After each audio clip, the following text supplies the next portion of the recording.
setiap dosa dan kesalahan kami. Melayakkan kami untuk kami bisa bertemu Tuhan. Sucikan kami Tuhan, kuduskan kami, layakkan kami. Pagi hari ini Tuhan, terobosan terjadi di tengah-tengah kami. Pujilah Tuhan, hai malaikat-malaikatnya, hai pahlawan-pahlawan perkasa yang melaksanakan firman-Nya sesuai dengan firman-Nya. Pujilah Tuhan, hai malaikat-malaikatnya, hai pahlawan-pahlawan perkasa yang melaksanakan firman-Nya sesuai dengan firman. Pujilah Tuhan, hai malaikat-malaikatnya, hai pahlawan-pahlawan perkasa yang melaksanakan firman-Nya sesuai dengan firman.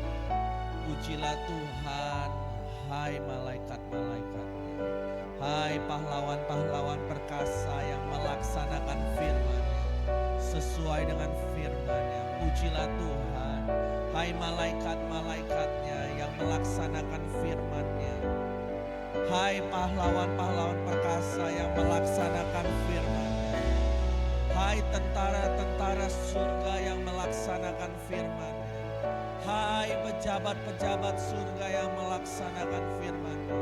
Pujilah Tuhan, pujilah Tuhan, pujilah Tuhan, pujilah Tuhan, pujilah Tuhan, pujilah Tuhan. Hai segenap hatiku, hai segenap batinku, hai jiwaku, pujilah Tuhan. Pujilah Tuhan, hai jiwaku, pujilah Tuhan, hai batinku, pujilah Tuhan pada pagi hari ini. Mari segenap jemaat Tuhan, mari katakan kepada hatimu, katakan kepada batinmu, katakan kepada jiwamu, pujilah Tuhan, pujilah Tuhan, pujilah Tuhan. Haleluya, syandara patakara labara lamana haralamana. Pujilah Tuhan, pujilah Tuhan, pujilah Tuhan, pujilah Tuhan.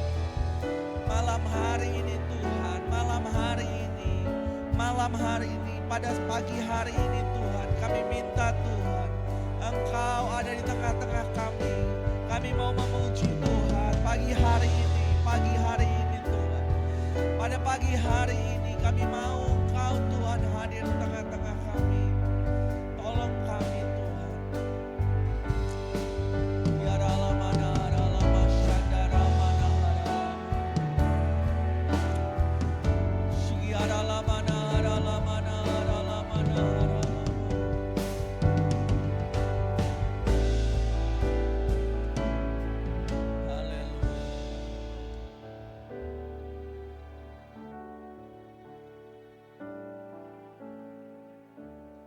Saat kami berkumpul, Roh-Mu bekerja. Ajar kami memuliakan nama-Mu. Kalau hati kami mulai menyembah, berkat-Mu atas kami Tuhan, berkat-Mu atas kami.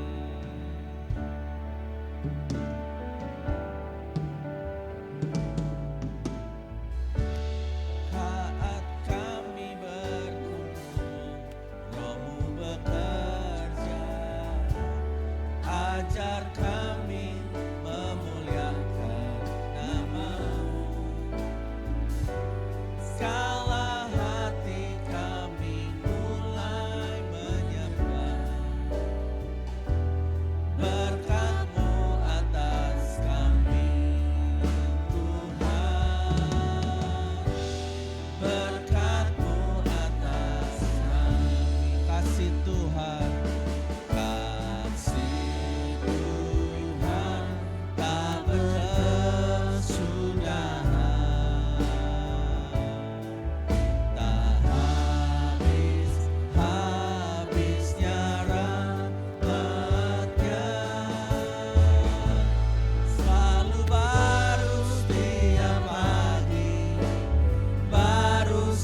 bangkit berdiri, kita mau memulai ibadah kita pada pagi hari ini.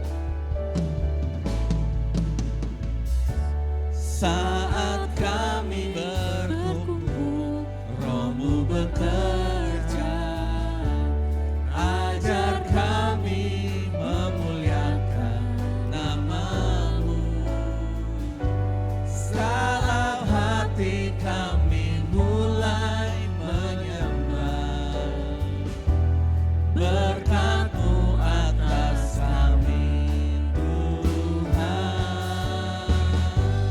berkat-Mu atas kami. Kasih Tuhan, kasih Tuhan tak berkesudahan, tak habis-habisnya rahmat-Nya, selalu baru setiap pagi, baru setiap pagi, besar setiamu Tuhan, selalu baru setiap pagi, baru setiap pagi, besar setiamu, selalu baru setiap pagi, baru setiap pagi, besar setiamu Tuhan, selalu baru setiap pagi, baru setiap pagi, besar setiamu. Come on, declare selalu baru setiap pagi, baru setiap pagi, besar setiamu Tuhan, selalu baru setiap pagi, baru setiap pagi, besar setiamu. Pagi hari ini kamu mau declare kasih setia Tuhan selalu baru setiap pagi. Pagi hari ini Tuhan, yang lemah dikuatkan, yang sakit disembuhkan, yang berkekurangan Tuhan beri kelimpahan, yang sedih Tuhan hiburkan. Dari depan ke belakang, kiri ke kanan, lantai 1, 2 dan seluruh bangunan ini. Dari pintu lift, pintu pagar, pintu portal, kami minta Tuhan semuanya Tuhan menjagai Tuhan. Tidak ada satupun yang luput dari tangan Tuhan, tidak ada satupun yang luput dari mata Tuhan. Semua Allah mengawasi kami, semua Allah menjagai kami, semua Tuhan menolong kami. Pagi hari ini beri kekuatan kepada kami, kesegaran kepada kami. Segala roh kekeringan kami perintahkan pergi di dalam nama Yesus. Roh pemberontakan, roh perpecahan kami perintahkan pergi dalam nama Yesus. Roh tinggi hati kami perintahkan pergi dalam nama Yesus. Kami mau datang di hadapan-Mu dengan kerendahan hati.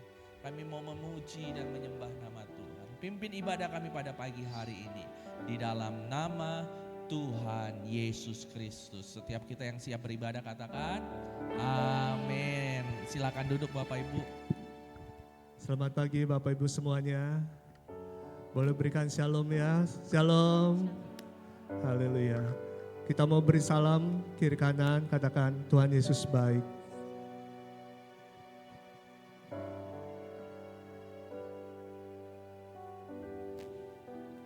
Haleluya. Mungkin minggu-minggu ini bukan minggu-minggu yang mudah, tapi saya percaya saat kita datang kepada Tuhan, Tuhan berikan kekuatan, Tuhan berikan kelegaan buat setiap kita. Mari kita kembali datang menyembah Tuhan. Kita mau letakkan segala jerih kita, jerih lelah kita. Kita mau taruh segala kesibukan kita. Kita mau taruh segala beban berat di hati kita. Dan pagi hari kita mau katakan hanya Engkau Tuhan. Hanya Engkau yang kami puji Tuhan. Hanya Engkau yang kami sembah Tuhan. Kami percaya Tuhan saat kami datang dalam hadirat-Mu Tuhan. Kau berikan kelegaan Tuhan, Kau berikan kekuatan Tuhan. Thank you Lord Jesus.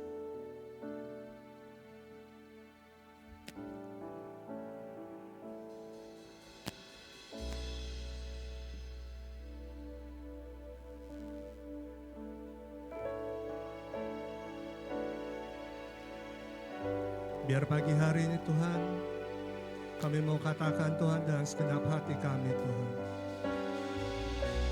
Hanya Engkau Tuhan di hidup kami Tuhan. Hanya Engkau satu-satunya Allah Tuhan yang mampu Tuhan menguatkan hidup kami Tuhan. Hanya Kau, hanya Kau, hanya Kau yang ku cinta. Hanya Kau, Tuhan Raja, ku ingin mengenalmu selalu. Kau,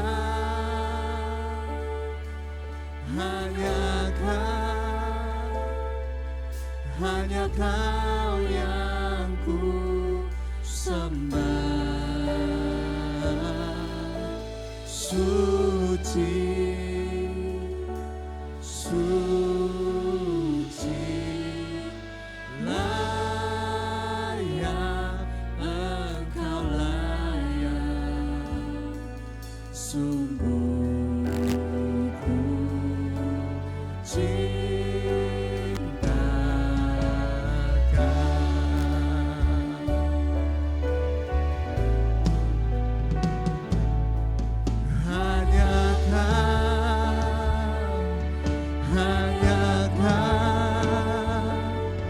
hanya Kau yang ku cinta. Hanya Kau,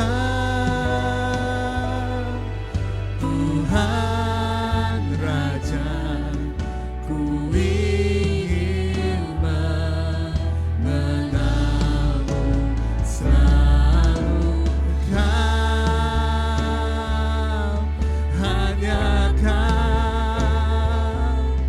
hanya Kau yang ku sembah. Suci, suci, layak, Engkau layak, sungguh ku cinta.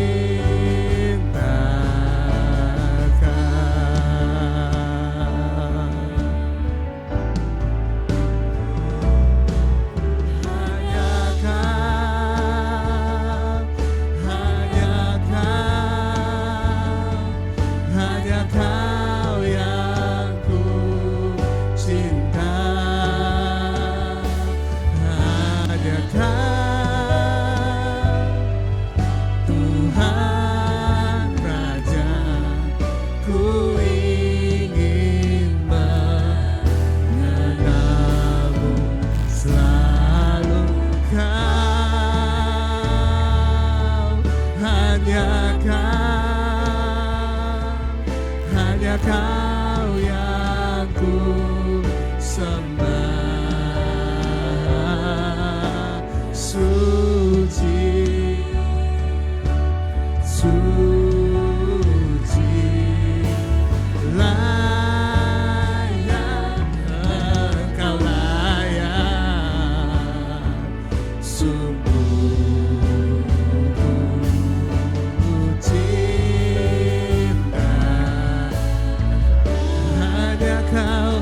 Hanya Engkau Tuhan, hanya Kau. Mari katakan dengan hati kita, katakan hanya Engkau Tuhan, hanya Engkau Jesus, hanya Kau Tuhan Raja, ku ingin mengenalmu. Mari angkat hati kita, angkat suara kita, katakan hanya Engkau Tuhan,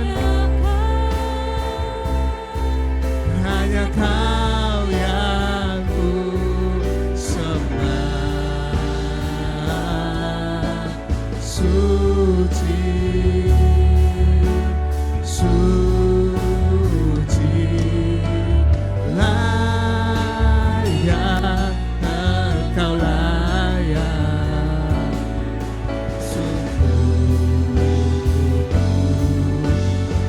saya undang jemaat Tuhan untuk bangkit berdiri sama-sama. Mari angkat hati kita, angkat tangan kita, katakan hanya Engkau Tuhan. Hanya Kau, hanya Kau, hanya Kau yang ku cinta. Hanya Kau Tuhan Raja, ku ingin mengenalmu selalu. Kau, hanya Kau, hanya Kau yang ku sembah.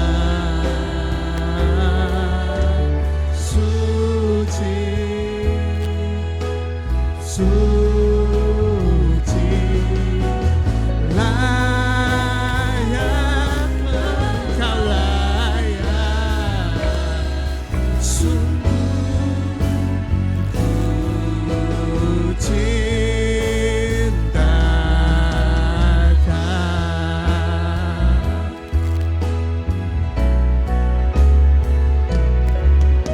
Suci,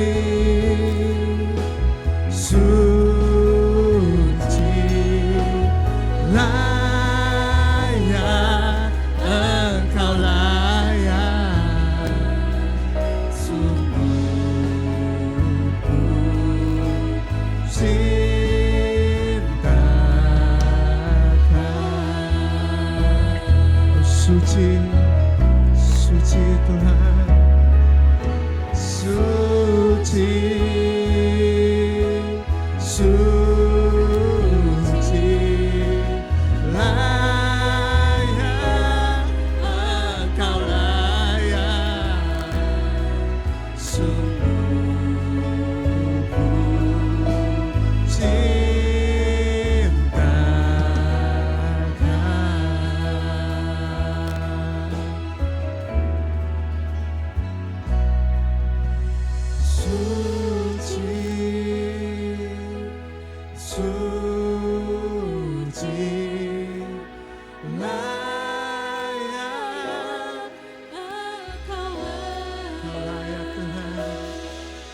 Sungguh ku cinta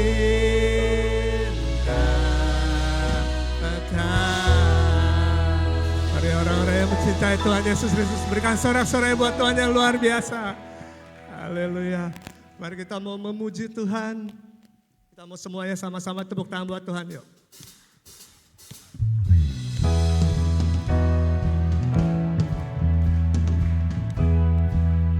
Mari katakan dengan iman kita, saat roh Tuhan tercurah untuk bumi ini, untuk gereja ini, untuk keluarga kita, maka akan ada kebangkitan yang besar daripada Tuhan terjadi dalam hidup kita.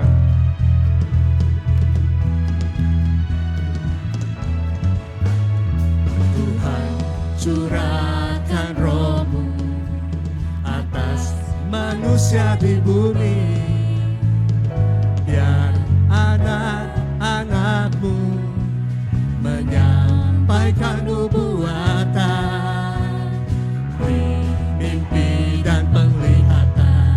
Nyatakan isi hati-Mu Tuhan, biar iman kami bangkit, kami bangkit. Surga nyatakan kedatangan hari-Mu, karena kebangkitan yang besar, karena pemulihan di negeri kami, karena kebangkitan yang besar, yang berseru kepada Yesus diselamatkan. Sebaik kita mau tepuk tangan sama-sama.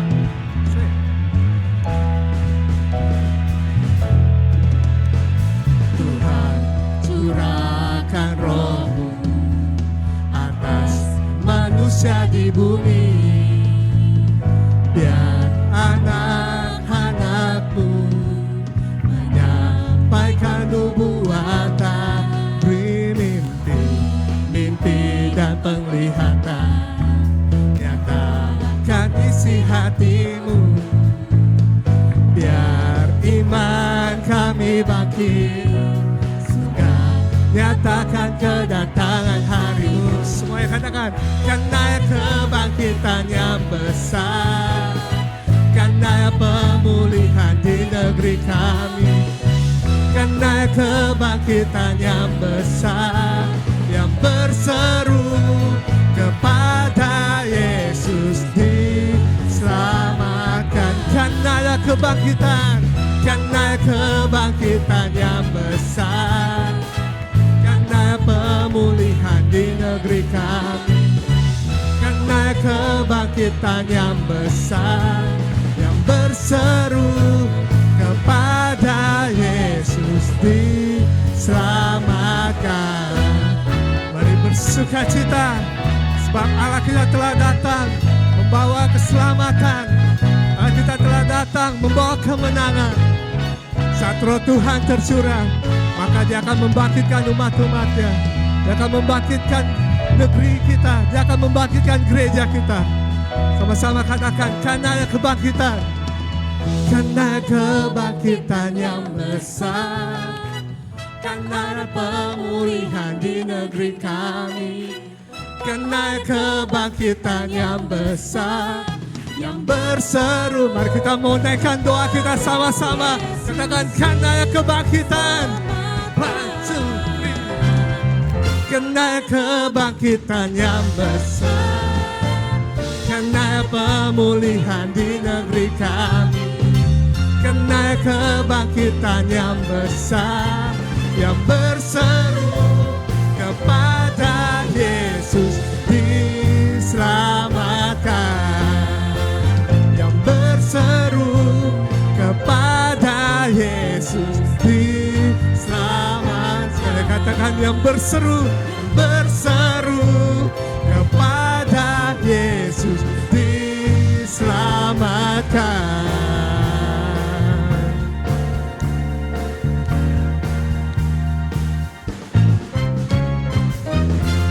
Haleluya.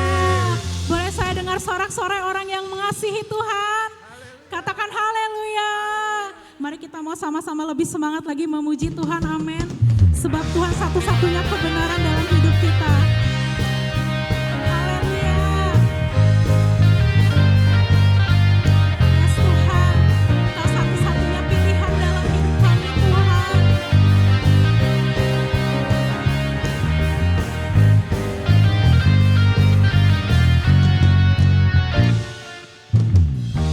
Kau Tuhan yang mulia, turun ke dunia, tebus segala dosa. Kau beri keselamatan, beri kesempatan, kasih-Mu mengubahkan. Jika ku akui semua dosaku, maka Kau adalah setia dan adil. Kau kan mengampuni dan sucikan dari segala yang jahat. Mari sama-sama serukan. Tak mau ku hidup bagi dunia ini lagi. Tak ingin kompromi, tak ingin lakukan hal yang dapat dukakan hatimu.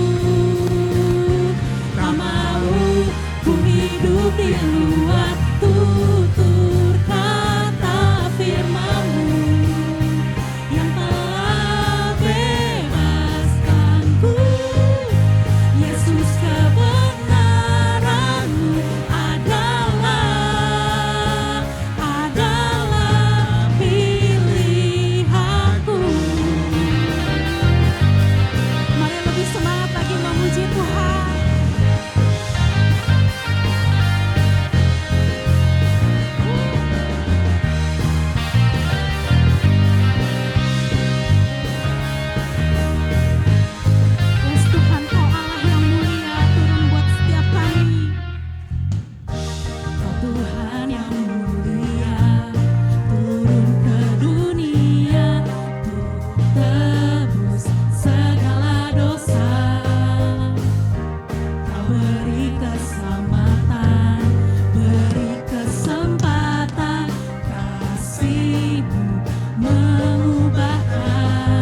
kembali jemaat sekalian. Tiba saatnya kita mau menyiapkan hati kita untuk kita mendengarkan firman Tuhan. Mari sekali lagi kita mau lebih dalam lagi menyembah Tuhan. Kita mau naikkan pujian yang terbaik buat Tuhan. Sebab Dia Allah yang layak disembah, Allah yang layak terima segala pujian. Yes, Lord.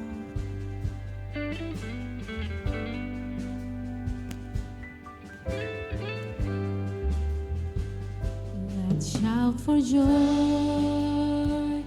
all the earth sing. Worship the Lord, let your praises ring. With joyfulness, lift His name high. 'Cause God is good, His love will never die.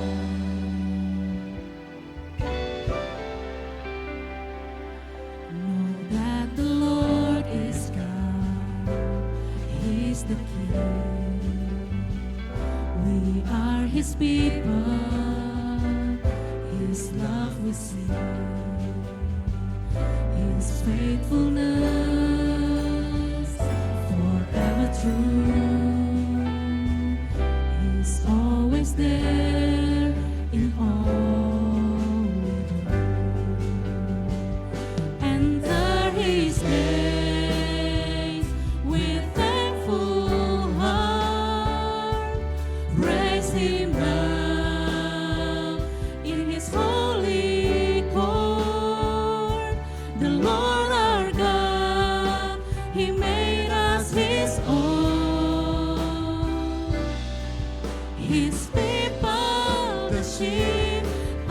His throne.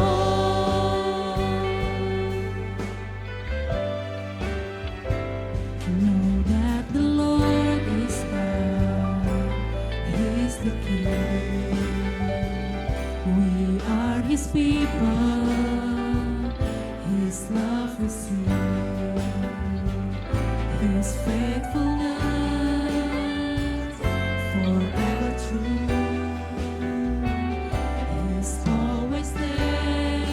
In all we do, enter His gates with thankful heart. Praise Him now in His holy court. The Lord our God, He made us His own. His people, sheep of His throne.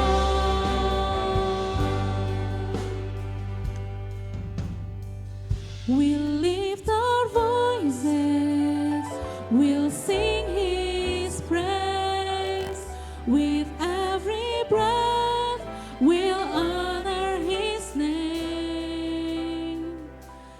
In His presence, we'll find our peace.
The sheep of His throne. Haleluya Yesus. Mari kita sama-sama sembah Tuhan sekali lagi.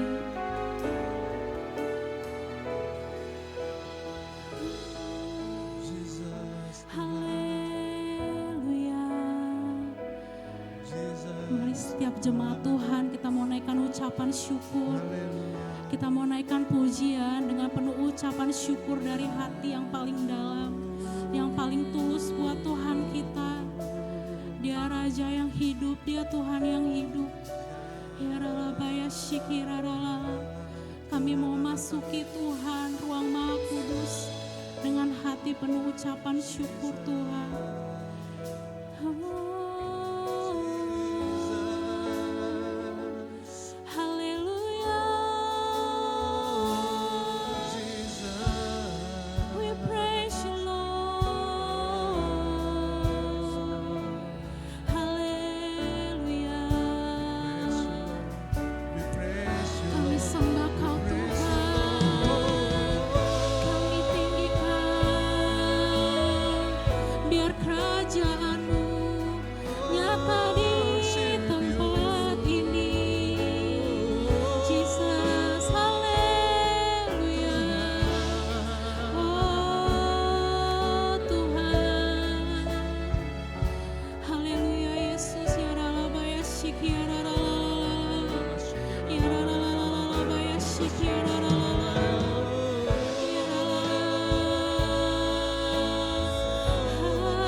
Pujilah Tuhan, pujilah namanya. Janganlah lupakan segala kebaikannya. Pujilah Tuhan, pujilah namanya. Janganlah lupa segala kebaikannya. Haleluya.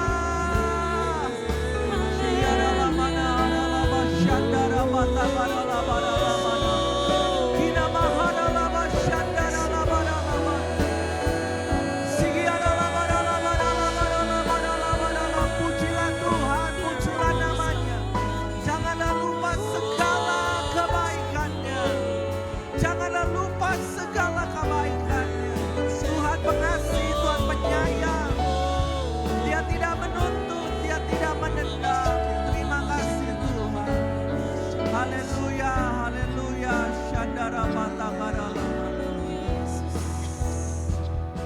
Yarala barala basyangara badahara.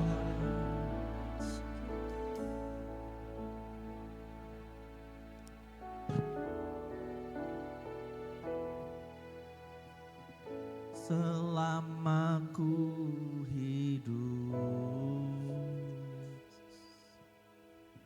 apapun musimku, ku percaya kebesaran-Mu, kekuatanku di dalam-Mu. Ku serahkan hidupku, akui kuasa-Mu, akui kuasa-Mu. Ku percaya ku percaya kebesaran-Mu. Masa depanku terjaga di dalam selama ku hidup. Apapun musimku, apapun musimku, ku percaya kebesaran-Mu, kekuatan-Mu di dalamku. Ku serahkan hidupku, akui kuasa-Mu, akui kuasa-Mu. Ku serukan kebesaran-Mu.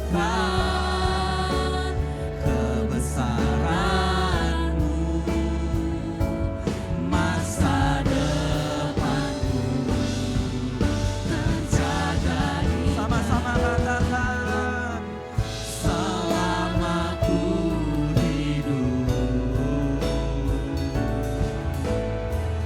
Apapun musimku, ku percaya kebesaran-Mu, kekuatan-Ku di dalamku. Ku serahkan hidupku, akui kuasa-Mu, akui kuasa-Mu. Ku serukan kebesaran-Mu. Masa depanku terjaga di dalam. Haleluya. Selama ku hidup, apapun musimku, ku percaya kebesaran-Mu, kekuatan-Ku di dalamku. Ku serahkan hidupku, akui kuasa-Mu. Ku serukan kebesaran-Mu. Masa depanku terjaga. Ku serukan kebesaran-Mu. Masa depanku terjaga. Ku serukan kebesaran-Mu. Masa depanku terjaga di dalam. Mari beri tepuk tangan yang paling meriah buat Tuhan. Kami serukan kebesaran-Mu Tuhan. Kami percaya Tuhan hadir di tengah-tengah kami Tuhan. Engkau siap buat melawat umat-Mu Tuhan. Sebentar kami ingin mendengarkan sebagian dari firman-Mu Tuhan. Urapi setiap kami, urapi hamba-Mu. Supaya pada pagi hari ini Tuhan, kami semua yang datang disegarkan. Semua kami yang kering Tuhan dibasahi dengan firman-Mu. Kami percaya firman-Mu adalah sumber mata air kehidupan yang akan menyegarkan setiap kami Tuhan. Terima kasih Tuhan. Di dalam nama Tuhan Yesus Kristus. Setiap kita yang siap mendengarkan firman Tuhan katakan amin. Kasih tepuk tangan yang meriah buat Tuhan. Silakan duduk Bapak Ibu, shalom, selamat pagi. Bapak Ibu diberkati Tuhan pagi hari ini. Yang diberkati Tuhan katakan haleluya. Baik Bapak Ibu, hari ini boleh kasih tepuk tangan buat anak-anak Elevate yang melayani. Ya hari ini kayaknya untuk kedua kalinya teman-teman yang Elevate bisa melayani. Dan saya mau garis bawahi seperti ini Bapak Ibu, bahwa Apa yang terjadi hari ini adalah tanda kemajuan gereja, amin. Ya kan, ketika gereja mulai mempersiapkan next generation, gereja sedang mempersiapkan generasi selanjutnya, adalah tanda gereja mulai menuju kepada sesuatu yang lebih sehat, amin. Coba kayak kurang amin ya. Kalau kita ngelihat next generation mulai berkarya, itu artinya tanda gereja sedang menuju kepada sesuatu yang lebih sehat. Yang setuju katakan amin. Boleh kasih tepuk tangan buat Tuhan, amin Bapak Ibu. Dan yang generasi senior yang paling penting yang senior tidak merasa tersaingi, amin. Itu yang paling baik. Dan saya berdoa satu hari pasti akan ada dari jemaat lokal yang bisa berkhotbah menggantikan saya. Amin Bapak Ibu. Karena next generation bukanlah tandingan buat kita. Tapi ini adalah tenaga bantuan buat kita. Amin. Ya Bapak Ibu, next generation bukan replacement. Bukan untuk menggantikan kita tapi reinforcement. Untuk menguatkan kita. Amin. Kemarin hari Paskah Kids Festival, saya ngelihat bagaimana mulai dari yang nyanyi, mulai yang nari, mulai yang main drum, bahkan sampai yang mini preaching, khotbah. Bagus banget Bapak Ibu.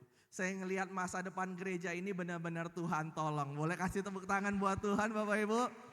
Yang datang pasti tahu deh Bapak Ibu, karena begitu bagaimana Tuhan memberkati kita dengan anak-anak muda, bahkan anak-anak sekolah minggu sudah latihan pelayanan. Amin. Yang siap mendengarkan firman Tuhan katakan amin. Hari ini kita akan dilayani oleh seorang hamba Tuhan yang luar biasa. Beliau kita sudah kenal sangat-sangat baik. Beliau lulusan teologi yang sangat terkenal, katanya susah masuk dan susah keluarnya Bapak Ibu. So hari ini please welcome Pastor Daniel Winardi.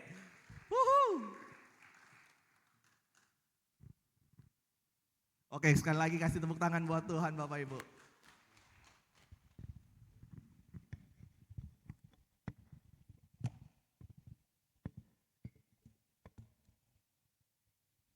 Cek.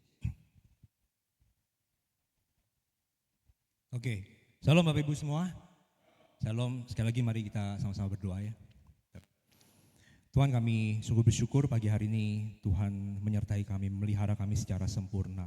Sementara kami mau untuk diam, untuk dengar isi hati-Mu, urapi kami semua, mampukan kami Tuhan untuk bisa menangkap apa yang Tuhan mau dalam hidup kami. Sehingga pulang dari tempat ini Tuhan, pola pikir kami yang salah boleh diubahkan. Hati kami juga yang keras boleh dilembutkan. Dan kami semakin serupa dengan Kristus. Terima kasih ya Tuhan, biar segala pujian, hormat, kemuliaan hanya bagi nama-Mu saja. Di dalam nama Yesus kami berdoa dan mengucap syukur. Yang siap mendengar sama-sama katakan amin. Shalom sekali lagi Bapak Ibu semua. Shalom, terima kasih buat Ko Yeni dan Vivi buat kesempatannya. Saudara, 2 minggu lalu kita membicarakan mengenai hal menghakimi. Ya saudara. Nah hari ini kita akan berbicara mengenai satu perikop yang sangat terkenal, yang saudara juga sudah pasti sering dengar, yaitu hal kekhawatiran. Ya, dan tampaknya ini mungkin seri yang terakhir ya, tentang khotbah di bukit. Ya, nanti kalau memang Tuhan akan kasih kesempatan lagi, berkehendak kita akan mungkin lanjutkan beberapa bagian lagi mengenai khotbah di bukit. Tapi hari ini hari terakhir ya mengenai khotbah di bukit. Boleh tampilkan slide saya? Perlukah saya khawatir? Ya, kita sama-sama baca saudara di dalam Matius 6 ayat yang ke-25 sampai yang ke-34. Kita akan baca bergantian. Saya 25, Bapak Ibu seterusnya ya, 26 dan seterusnya sampai ayat 34. Ayat yang ke-25. Karena itu aku berkata kepadamu, janganlah khawatir akan hidupmu, akan apa yang hendak kamu makan atau minum. Dan janganlah khawatir pula akan tubuhmu, akan apa yang hendak kamu pakai. Bukankah hidup itu lebih penting daripada makanan dan tubuh itu lebih penting daripada pakaian?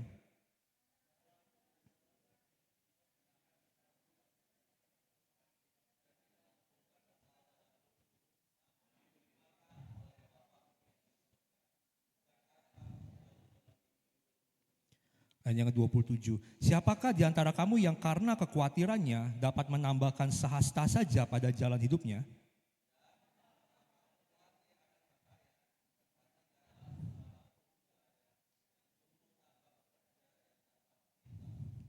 Namun aku berkata kepadamu, Salomo dalam segala kemegahannya pun tidak berpakaian seindah salah satu dari bunga itu.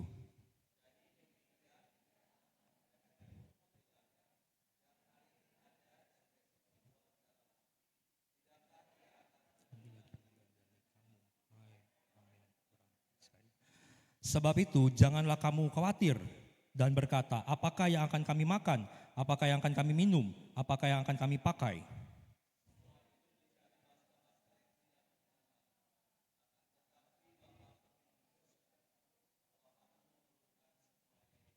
Tetapi carilah dahulu kerajaan Allah dan kebenarannya, maka semuanya itu akan ditambahkan kepadamu. Sebab itu janganlah kamu khawatir akan hari esok, karena hari esok mempunyai kesusahannya sendiri. Kesusahan sehari cukuplah untuk sehari. Amin. Nah saudara, kita akan lihat bagian yang pertama ya, next. Bagian yang pertama adalah apa yang Tuhan perintahkan kita untuk tidak perlu dikhawatirkan. Nah sebelum itu kita melihat konteksnya dulu ya saudara. Jadi ayat ini, ayat yang ke-25 itu dimulai dengan kata apa? Karena itu. Nah saudara, kata sambung itu karena itu berarti ada hal yang sebelumnya yang disampaikan. Makanya Tuhan ingin melanjutkan karena itu. Maka kita mesti lihat perikop yang sebelumnya saudara.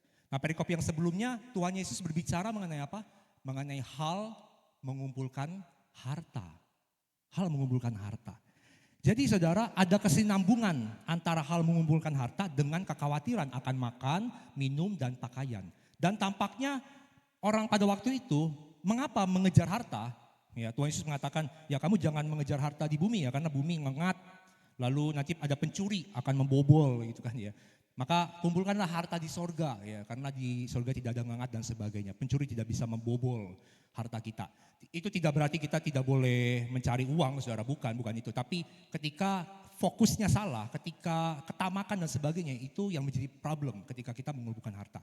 Nah jadi mengumpulkan harta saudara itu adalah konsekuensi karena apa? Karena orang itu khawatir akan makan, minum, dan pakaian. Makanya mereka mengejar harta, mereka mengejar uang. Karena mereka khawatir, mereka besok makan apa, minum apa, pakaian apa, maka mereka mengejar harta supaya bisa menyuplai, supaya bisa memenuhi kebutuhan mereka soal makan dan pakaian. Gitu. Nah hal ini juga diperkuat saudara, kesinambungan ini diperkuat dengan perikop di Lukas 12 ayat 22 sampai 34. Ini perikop yang sama, Yesus berbicara mengenai hal kekhawatiran, tetapi memang ada beberapa kalimat yang berbeda dari Matius 6 ayat 25 ini. Lalu kalau Bapak Ibu baca semua di Lukas itu, di ayat yang terakhir Tuhan Yesus mengatakan ini, di mana hartamu berada, di situ hatimu berada. Jadi kita bisa tahu, oh ternyata ketika Tuhan Yesus berbicara mengenai kekhawatiran, itu memang ada hubungannya dengan harta benda. Gitu. Jadi perikop lain itu mendukung bahwa ini memang sedang berbicara ada hubungannya dengan harta benda. Sekali lagi ya saudara, mengejar harta adalah konsekuensi atau akibat permukaan. Ya, akibat yang kelihatan dari orang itu khawatir karena tidak bisa makan, tidak bisa minum, atau tidak bisa punya pakaian. Nah Tuhan Yesus menyambung, karena itu janganlah kamu khawatir. Dan saudara, ternyata Tuhan itu tidak hanya memberikan perintah. Nah kita lihat next slide. Nah ketika Tuhan memberikan perintah karena itu jangan khawatir, kita melihat ada kesinambungan antara harta, uang, dan juga kekhawatiran. Bisa punya dua arti kalau kita mau mencermati ya ketika Tuhan Yesus memberikan perintah tersebut ya. Ada dua arti saudara, uang, makan, minum, dan pakaian. Arti yang pertama kalau kita mau mencermati, ini saya coba tawarkan ada dua pilihan ya saudara. Yang pertama, uang itu dan makanan dan pakaian itu adalah hal yang sejajar. Sejajar saudara. Uang, makanan, pakaian itu adalah hal yang sejajar. Karena itu memang adalah kebutuhan dasar manusia. Jadi orang itu cari. Ya kan, cari uang, makan, minum, dan pakaian. Jadi levelnya sejajar.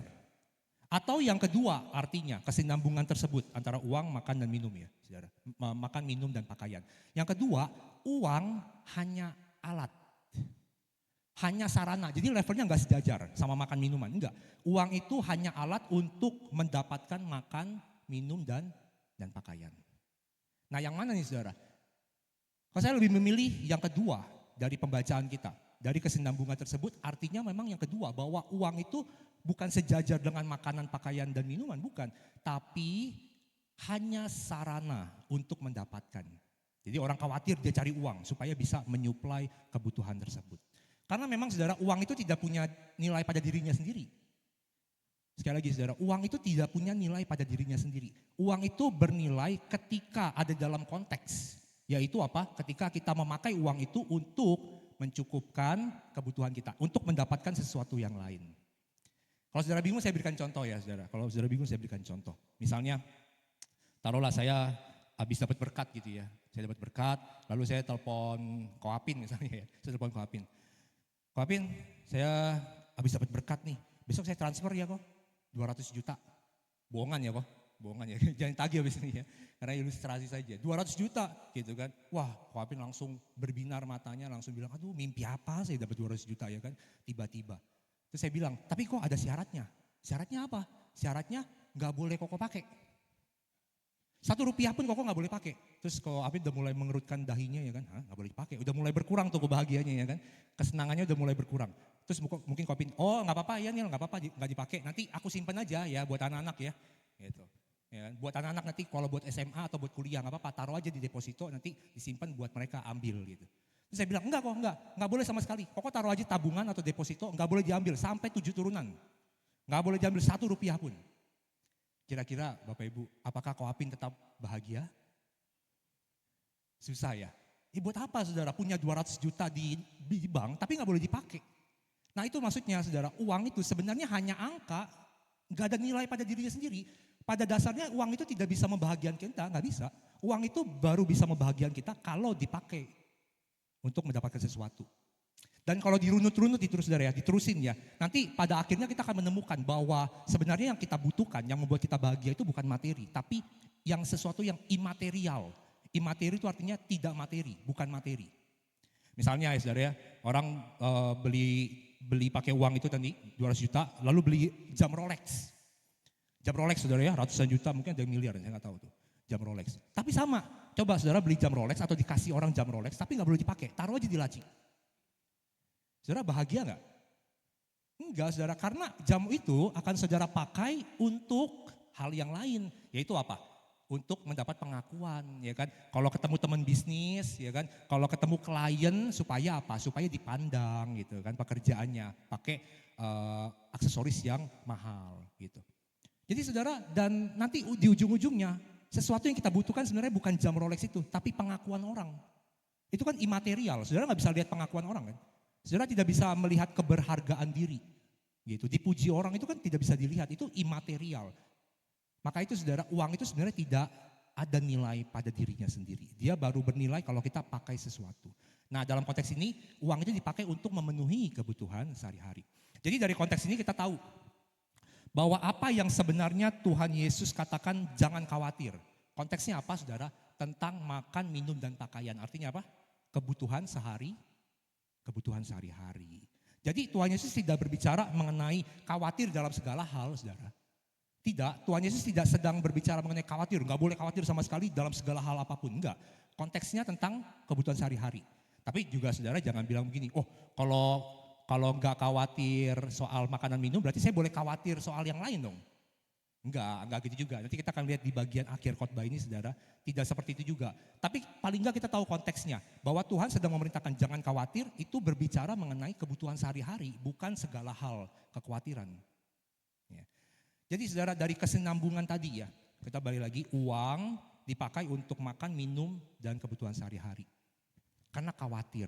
Nah saudara ini pertanyaan buat kita, selama ini kalau kita bekerja, mencari uang, berusaha dan sebagainya, apakah landasannya karena kita khawatir akan hari esok?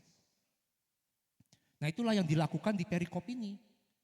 Orang mengkhawatirkan makan minum pakaian, makanya dicari uang, kerja dan sebagainya. Ya kan pagi siang malam kerja. Banting tulang ya, putar otak semuanya. Semua dikerjakan untuk mendapatkan uang karena khawatir. Besok saya makan apa ya? Aduh besok masih bisa makan di restoran gak ya? Besok saya pakai pakaian apa ya? Besok anak saya kalau mau sekolah pakai apa ya? Gitu. Saya besok kalau kerjaan saya seperti ini, saya punya uang gak ya buat makan? Asuransi saya gimana? Nanti kalau saya sakit seperti apa? Dipikirkan saudara. Makanya karena khawatir itu dia cari uang. Dia bekerja. Itu pertanyaan yang patut kita gumulkan saudara. Tetapi Tuhan Yesus sangat menarik. Tuhan Yesus tidak hanya menyoroti permukaannya, akibatnya. Jadi mengumpulkan harta adalah akibat dari karena khawatir. Nah, Tuhan menyoroti sebelumnya mengenai permukaannya, akibatnya. Kalau khawatir, makanya mengumpulkan harta. Tapi Tuhan tidak hanya menyoroti itu, tapi Tuhan menyoroti sebabnya, penyebabnya. Yaitu apa? Karena khawatir akan kebutuhan sehari-hari. Dan Tuhan Yesus tidak hanya memberikan perintah, saudara. Tuhan Yesus tidak memberikan perintah bahwa tidak boleh makan, minum, khawatir akan hal-hal tersebut. Karena memang saudara sebelum kita masuk ke dalam mengapa tidak perlu khawatir. Karena memang di masa lalu sampai sekarang kita melihat banyak sekali orang-orang yang memang mencari makan, saudara. Mencari kekhawatiran itu ya saudara, memenuhi kebutuhan sehari-hari, itu dengan khawatir. Misalnya saja ya di dalam Yohanes 6 ayat 25, next. Ini konteksnya ketika Tuhan Yesus sedang duduk di bukit mengajar, lalu orang banyak datang berbondong-bondong ingin dengar pengajaran Tuhan Yesus. Lalu Tuhan melihat mereka, wah kelaparan, kasihan. Akhirnya singkat cerita Tuhan membuat mujizat dari apa saudara?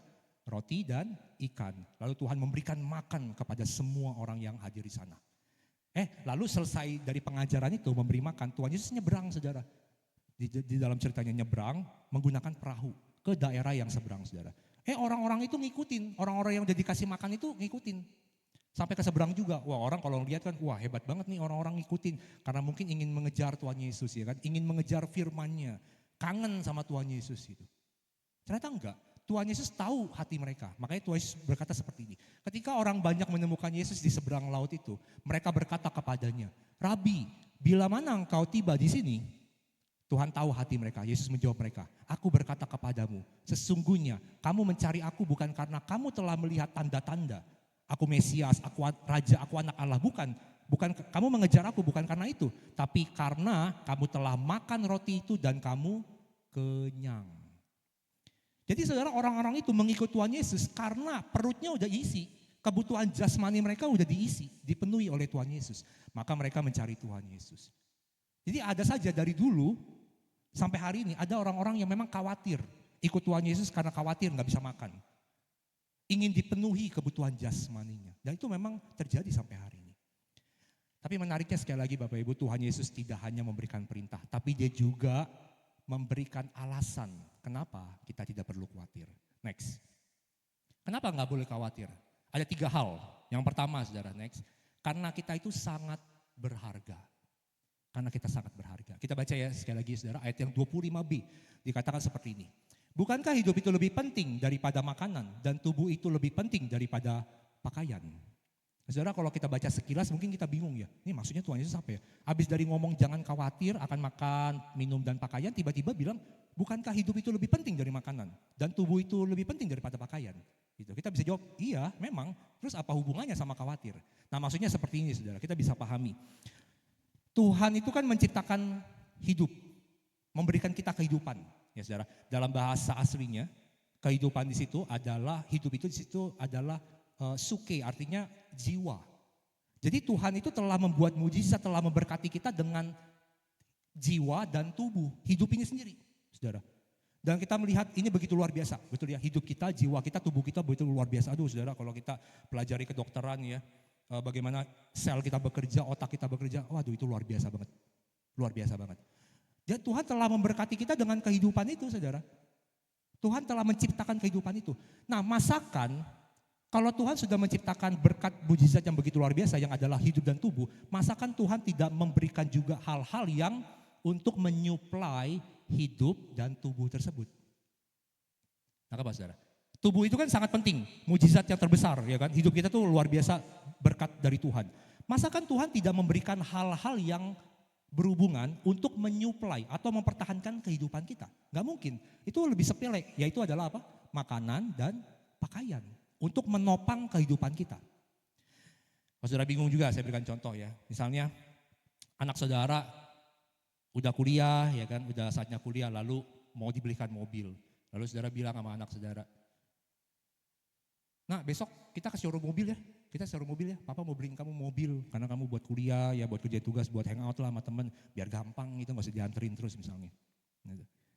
Terus besoknya akhirnya ke showroom, dibeliin mobil sekian ratus juta, lalu anaknya seneng kan, wah dibeliin mobil asik. Terus mulai mikir dia mulai mengerutkan dahinya, lalu dia bilang, papa beliin aku mobil 300 juta, Lah aku bayar apa? Bensinnya pakai apa aku bayarnya? Ya saudara, itu kan pertanyaan yang konyol. Karena kalau papanya beliin mobil ratusan juta, udah pasti papanya juga akan sediain duit buat beli bensin. Udah pasti saudara. Anaknya harusnya udah gak perlu khawatirkan itu. Kalau mobil aja disediain, pasti kemampuan untuk membeli bensin, pasti juga Tuhan kasih. Contoh lagi ya, misalnya siapa? Max misalnya, Max SMA, udah mau naik SMA kan. Lalu Ko Beni bilang, nanti kamu SMA di IPK aja ya, di IPK ya. Bukan sponsor saudara, bukan sponsor, tenang. Di IPK aja ya, karena papa tuh udah keliling semua SMA di Sunter, Kemayoran. Memang ini yang paling oke lah dan cocok sama kamu, IPK gitu. Oke ya, besok kita ke IPK ya, lihat-lihat lalu daftar kalau oke. Akhirnya pergi sekeluarga, lalu lihat-lihat muter-muter IPK. Oh oke deh, pas Maxnya juga mau. Oke, berapa biar pendaftarannya? 50 juta pak. Oke langsung bayar ya, daftar ya, semester depan masuk ya, 50 juta. Terus Max seneng kan, masuk IPK, yes. Terus dia tanya sama papanya, Pak, aku bayar SPP-nya pakai apa? Ya saudara, itu kan juga pertanyaan konyol. Gak mungkin papanya Max itu bilang ini, nah papa kan udah bayarin pendaftaran 50 juta ya. Nah SPP kamu sebulan sekali, kamu yang bayar setiap hari, setiap bulan gitu. Kamu sendiri yang bayar, kan gak mungkin. Kalau Max dimasukin 50 juta pendaftaran, pasti SPP-nya tiap bulan juga pasti dibayarin. Sampai lulus. Saudara bisa mengerti? Nah sama seperti ini juga, masakan Tuhan kasih hidup nih, kasih kehidupan sama tubuh. Masakan Tuhan gak menyediakan juga supply untuk mempertahankan hidup itu, yaitu dalam makanan sama pakaian. Gak mungkin. Itulah mengapa Tuhan bilang, makanan tubuh itu kan lebih penting daripada pakaian. Hidup itu kan lebih penting daripada makanan. Iya, karena yang penting aja Tuhan kasih, masa hal-hal sepele kayak makanan Tuhan gak berikan kepada kita. Yang mengerti katakan amin. Next, lalu juga Tuhan mengatakan di ayat yang ke-26, Tuhan mengatakan seperti ini. Pandanglah burung-burung di langit yang tidak menabur dan tidak menuai dan tidak mengumpulkan bekal dalam lumbung, namun diberi makan oleh Bapamu yang di sorga. Bukankah kamu jauh melebihi burung-burung itu? Ya. Dan kita loncat ayat yang ke-28, next. Dan mengapa kamu khawatir akan pakaian? Perhatikanlah bunga bakung di ladang yang tumbuh tanpa bekerja dan tanpa memintal. Namun aku berkata kepadamu, Salomo dalam segala kemegahannya pun tidak berpakaian seindah salah satu dari bunga itu. Jadi jika demikian, Allah mendandani rumput di ladang yang hari ini ada dan besok dibuang ke dalam api, tidakkah Ia akan terlebih lagi mendandani kamu, hai orang-orang yang kurang percaya. Saudara, dari dua ayat ini kita bisa lihat paling tidak ada 3 hal, saudara. Next ya. Yang pertama adalah Allah itu adalah Allah yang menopang segala sesuatu. Tidak ada satupun hal di dunia ini yang Tuhan itu tidak kontrol, saudara. Gak mungkin. Semua Tuhan pasti kontrol. Dulu sekitar abad ke-18, saudara. Abad ke-18 itu berarti tahun 1700 sampai sekitar 1799, abad ke-18.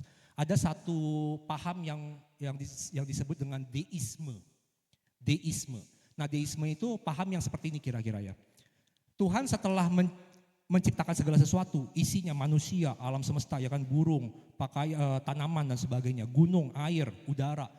Tuhan setelah menyelesaikan ciptaan itu, Tuhan menarik diri dari ciptaan itu, lalu alam semesta ini dibiarkan bergerak begitu saja dengan hukum-hukumnya. Dengan hukum alam, bergerak begitu aja. Jadi Tuhan lepas tangan. Lalu Tuhan di sorga aja ucang-ucang kaki, ya kan, lihat gimana geraknya dan sebagainya. Tapi Tuhan lepas tangan, saudara, tidak mengontrol sama sekali. Nah itu ada paham yang seperti itu, namanya deisme. Tapi kan kita kekristenan tidak memahami seperti itu. Allah ketika selesai menciptakan segala sesuatu, dia tetap terlibat di dalam dunia. Amin.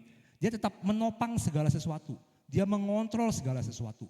Bahkan burung pun, ya burung gagak, burung pipit, burung elang, ya burung bango, Tuhan kasih makan. Bayangkan saudara. Tuhan kasih makan. Dan juga rumput di ladang, saudara, dikatakan Tuhan memberi mereka pakaian dalam tanda kutip. Tuhan mendandani bunga di ladang dengan begitu indah. Bahkan ada satu bagian ayat yang lain yang mengatakan seperti ini. Bahkan sehelai rambut di kepala kita tidak akan jatuh kalau tanpa seizin Tuhan. Jadi semua, saudara, keselamatan kita itu semua ada dalam kontrolnya Tuhan, ada dalam kedaulatan Tuhan. Tidak ada satupun hal di dunia ini, mau kecil mau besar, tidak ada dalam kontrolnya Tuhan. Ya, jadi Tuhan menopang segala sesuatu. Yang kedua, saudara, ketika berbicara mengenai burung dan juga bunga, burung itu sebenarnya hewan yang tidak terlalu berharga saudara pada zaman itu. Karena apa? Karena saudara kalau baca di Matius 10 dikatakan seperti ini, saudara juga mungkin pernah dengar ya. Dikatakan ketika Tuhan Yesus mengatakan gini, kamu tuh jauh lebih berharga daripada burung. Karena burung pipit itu dijual 1 duit dapat berapa ekor? 2 ekor. 1 duit 2 ekor. 1 duit itu adalah mata uang Romawi pada waktu itu yang lebih kecil daripada dinar, saudara. Saudara mungkin pernah dengar juga kalau orang itu pada zaman dulu 1 hari itu diupahi, digaji itu 1 dinar 1 hari. Pada umumnya 1 dinar 1 hari. Nah 1 duit itu lebih kecil daripada dinar. Ada tafsiran yang mengatakan kira-kira 3/4 dinar saudara. Jadi duit itu lebih kecil. Maka burung itu 1 duit dapat 2 ekor. Betapa tidak berharganya. Lebih menarik yang lagi ya, di dalam Lukas 12 ayat 6, ini menarik sekali saudara. Dikatakan seperti ini, kalau kamu beli burung 2 duit dapat 5 ekor. Loh saudara ada lihat aneh enggak? 1 duit 2 ekor, 2 duit 5 ekor. Aneh enggak? Harusnya apa? Kalau 1 duit 2 ekor, 2 duit berapa? 4 ekor. Tapi kenapa 5? Kenapa 5 ekor? Para penafsir mengatakan, saking itu burung tidak berharga, maka diberikan bonus kalau orang beli 2 duit. Saudara kalau beli barang ke Dep Store atau beli online dikasih bonus ya, sering ya. Kalau beli HP baru misalnya dapat bonus tripod dan sebagainya misalnya. Saudara kalau bonus itu kira-kira barang murah atau barang mahal? Lebih murah daripada barang aslinya yang kita beli atau lebih mahal dari barang yang asli kita beli? Pasti lebih murah saudara, namanya juga bonus, sesuatu yang kurang berharga. Nah sama, bahkan kalau kamu beli burung 2 duit, kamu dapat 5 ekor, bonus 1 dari pedagangnya. Karena burung ini enggak begitu berharga. Bayangkan. Lalu juga Tuhan mengatakan bunga di padang ya, bunga bakung, ada yang mengatakan bunga lili seperti itu. Itu didandani, berindah tapi itu tidak berharga, karena apa? Saudara pada zaman dulu orang ketika mau membakar makanan, mau memasak makanan, bahan bakarnya itu diambil dari rumput, dari bunga-bunga di padang. Mereka akan ambil, dibakar, kira-kira mungkin seperti jadi arang ya. Jadi arang itu bahan bakar untuk memasak. Makanya Tuhan bilang gini, yang ada sekarang lalu besok dibuang ke dalam api bunga itu. Ya karena dipakai buat bahan makanan, untuk membakar, memasak makanan. Bayangkan saudara, bunga yang begitu indah, yang bahkan Salomo pun, Raja Salomo pun tidak punya baju seindah bunga itu. Dipelihara oleh Tuhan. Jadi burung dan bunga itu berbicara mengenai sesuatu yang indah memang, tapi enggak berharga. Maka Tuhan kamu itu lebih berharga. Di ayat yang ketiga, di bagian yang ketiga, dikatakan seperti ini. Bukankah kamu lebih berharga, melebihi burung-burung itu? Nah kata bukankah di situ dalam bahasa aslinya, itu adalah satu kata tanya yang mengharapkan jawabannya pasti ya. Ya enggak? Kan dikatanya gini kan, bukankah kamu melebihi burung-burung itu? Jawabannya pasti ya, iya memang. Jadi itu pertanyaan yang mengharapkan, memastikan jawabannya pasti ya. Seperti kalau saya tanya, bukankah Bapak Ibu sedang beribadah sekarang di OLC? Jawabannya pasti ya, gitu. Nah sama ketika dikatakan, bukankah kamu melebihi burung-burung itu? Tidakkah dia akan mendandani kamu lebih daripada bunga-bunga itu? Jawabannya adalah iya. Karena kita itu sangat berharga saudara.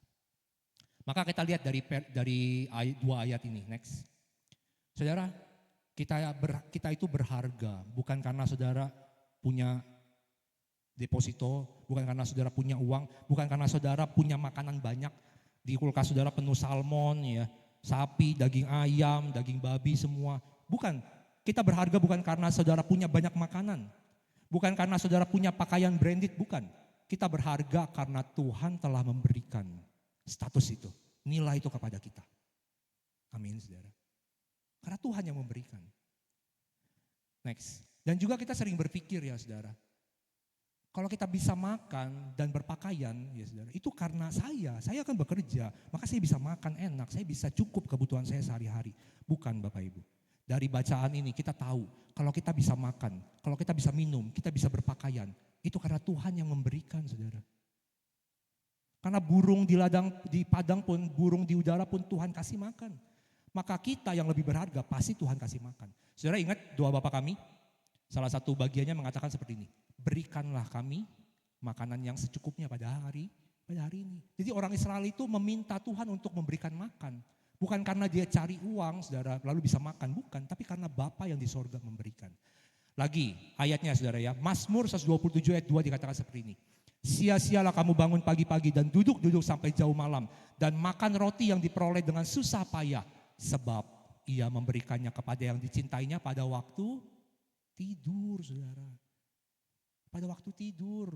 Jadi ada orang-orang yang bersusah payah memenuhi kekhawatirannya, cari saudara makanan, pakaian. Tapi Tuhan bilang, aku memberikannya kepada yang dicintainya pada waktu tidur.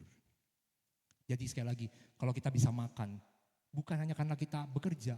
Tuhan justru pakai pekerjaan itu untuk menyuplai kebutuhan kita. Tapi dasarnya Bapalah yang memberikan kita makan. Makanya saudara kita nggak perlu khawatir. Karena kita jauh lebih berharga daripada alam ciptaan yang lain. Next. Saudara, kalau nyawa anaknya aja diberikan kepada kita. Masakan soal kebutuhan sehari-hari Tuhan tidak memberikan kepada kita. Kalau Bapa yang di sorga itu memberikan anaknya, anak yang paling berharga. Kita telah belajar dari tunggal ya saudara ya. Pribadi Bapa itu berbeda dengan pribadi anak. Bapa itu mengutus anaknya supaya mati di kayu salib, menebus dosa-dosa kita. Masakan hanya soal makan, minum dan pakaian Tuhan tidak memberikan.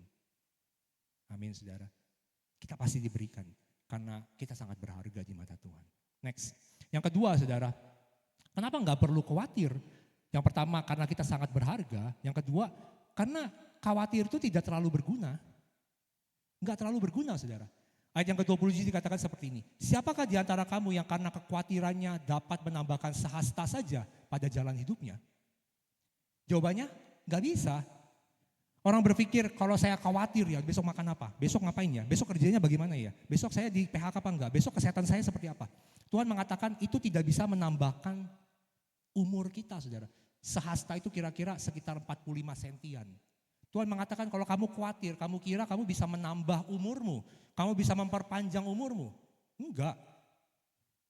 Tuhan mengatakan semua Tuhanlah yang mengerjakan. Baik memperpanjang umur ataupun memperpendek umur. Semua di tangan Tuhan. Tuhanlah yang memelihara tahun-tahun hidup saudara. Nah kita sering salah berpikir. Kita berpikir seperti ini saudara. Hidup saya akan bahaya kalau saya tuh kurang makan. Gitu. Kalau saya tuh kurang berpakaian misalnya, saya nggak punya baju banyak, saya nggak bisa makan enak dan sebagainya. Kita berpikir kalau saya kurang makan maka hidup saya dalam bahaya. Kalaupun ya saudara, kalaupun kita diizinkan Tuhan kesulitan, ya bisa makan sehari sekali doang misalnya. Ya saya kayaknya di sini nggak ada ya yang makan sehari sekali kecuali lagi puasa ya kan. Bahkan ya saudara, tapi kalaupun Tuhan izinkan misalnya dalam kesulitan ekonomi, kita akan mengalami kesulitan ekonomi lalu kita cuma bisa makan sehari sekali deh misalnya. Kalaupun kita kekurangan makan saudara, itu tidak lebih buruk daripada kalau kita kebanyakan makan. Yang ngerti katakan amin. Sekali lagi ya saudara, kekurangan makan, kalaupun Tuhan izinkan kekurangan makan, tidak lebih buruk daripada kebanyakan makan. Ya saudara, coba ya, kita logika aja. Gak ada datanya sih, memang saya belum cari datanya, tapi kira-kira sepengamatan kehidupan kita sehari-hari aja. Kira-kira ya saudara, di dunia ini lebih banyak mana? Yang mati, yang meninggal karena kekurangan makan atau karena kebanyakan makan? Lebih banyak mana? Kalau kita mau lihat sehari-hari aja kehidupan kita ya saudara, kayaknya lebih banyak yang kebanyakan makan, betul ya?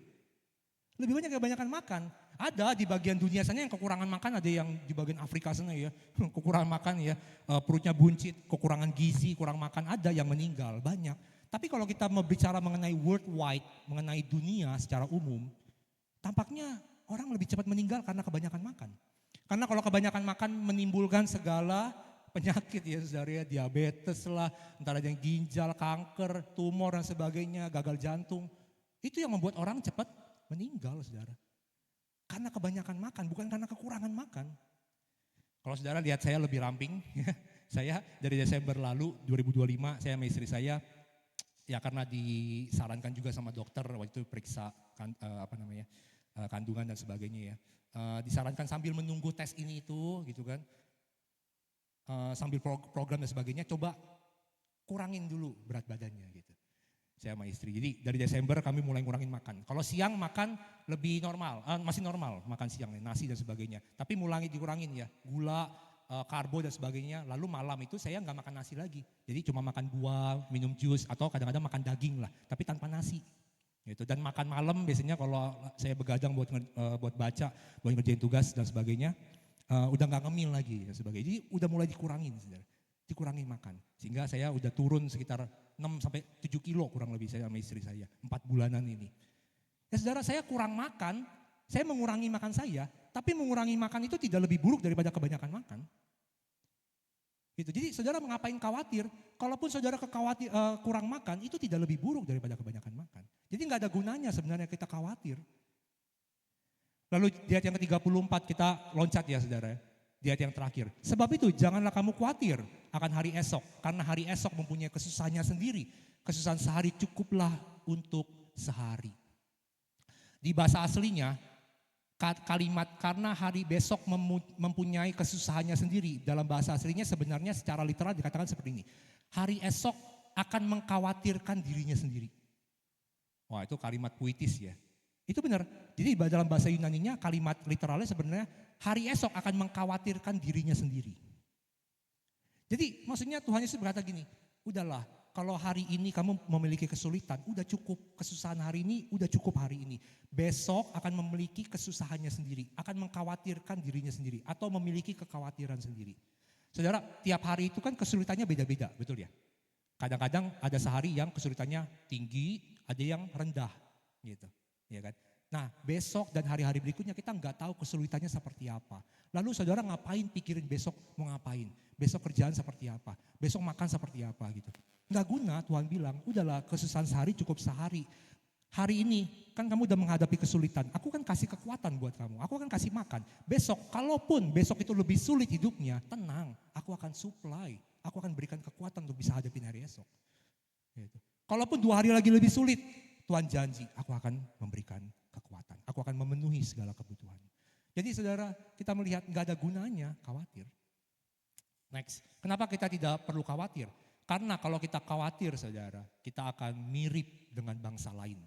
Dan kalau kita mirip dengan bangsa lain, itu adalah penghinaan bagi Tuhan. Ayat yang ke-32 dikatakan seperti ini. Semua itu dicari bangsa-bangsa yang tidak mengenal Allah. Akan tetapi Bapamu yang di sorga tahu bahwa kamu memerlukan semuanya itu. Saudara, bangsa Israel itu kan bangsa yang superior. Bangsa yang menganggap bangsa lain itu adalah bangsa kafir.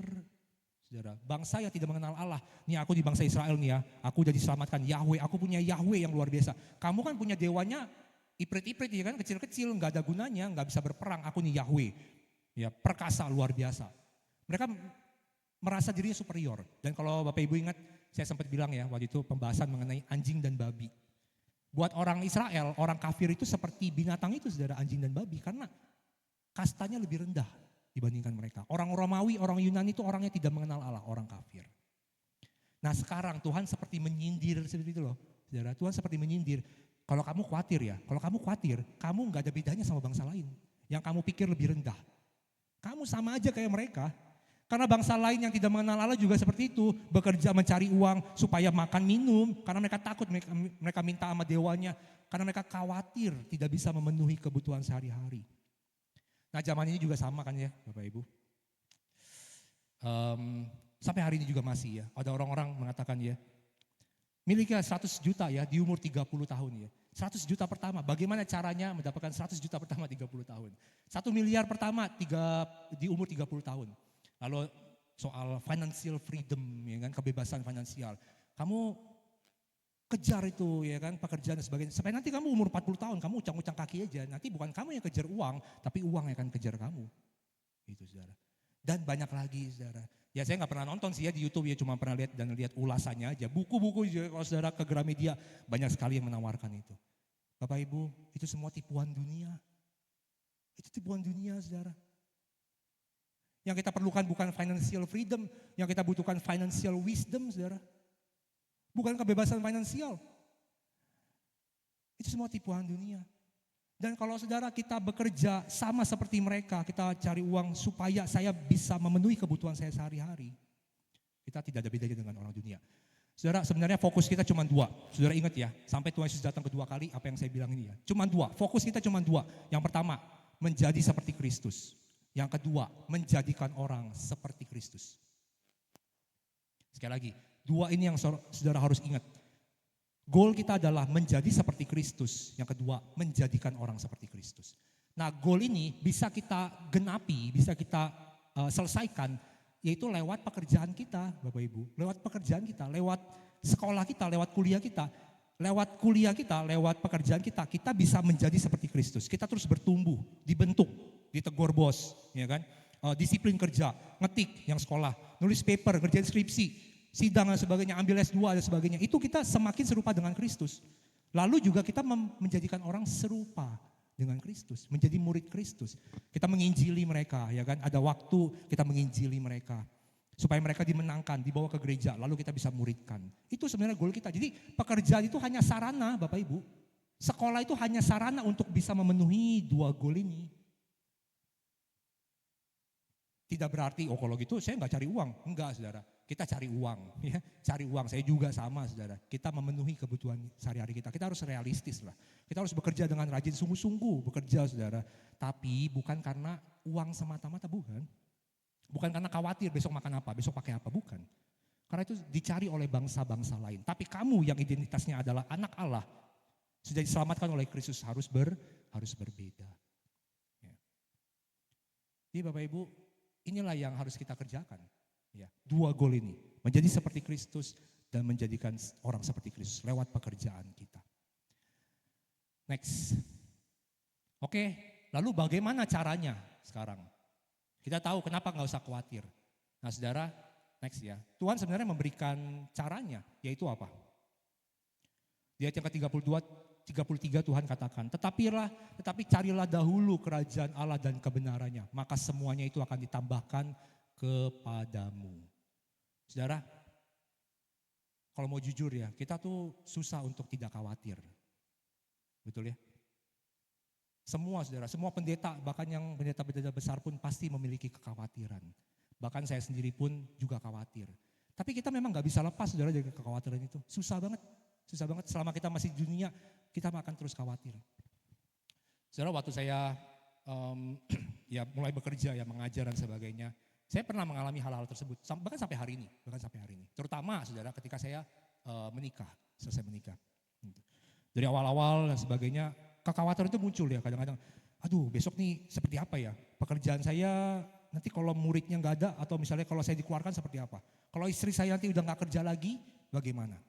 Saya mesti bayar cicilan rumah dan sebagainya, saya mesti bayar ini itu. Saya mulai khawatir saudara. Tapi setelah saya khawatir, gak lama saudara, Tuhan itu selalu memberkati. Selalu ada aja berkatnya. Tuhan mencukupi sampai hari ini saudara, sampai hari ini. Nah lucunya saudara, ketika saya khawatir kan ditolong Tuhan tuh ya, udah selesai kan ya, udah gak begitu problem ya kekhawatiran saya. Karena udah Tuhan tolong. Bulan berikutnya ketika saya menghadapi hal yang sama, soal ekonomi lagi, kekhawatiran itu muncul. Terulang lagi saudara, saya khawatir tentang banyak hal. Padahal kan aneh ya, kalau dulu udah pernah khawatir Tuhan tolong, masa kan sekarang ada masalah Tuhan gak tolong? Kan aneh, tapi saya tetap khawatir saudara. Dan saya sadar itu aneh banget ya, nih otak ya, nih hati kok aneh banget ya. Dulu khawatir tapi Tuhan tolong udah bisa. Tapi sekarang khawatir lagi, takut Tuhan gak tolong. Dan gak lama dari itu, Tuhan tolong lagi saudara. Tuhan tolong lagi. Dan gak berapa lama lagi, berapa bulan kemudian lagi, saya khawatir yang sama terus saudara. Jadi saya ulangi kesalahan saya terus itu. Saya gak percaya sama Tuhan. Nah, saudara, sulit sekali kita untuk melepaskan diri dari kekhawatiran. Khususnya tentang kebutuhan sehari-hari, tentang penghidupan kita.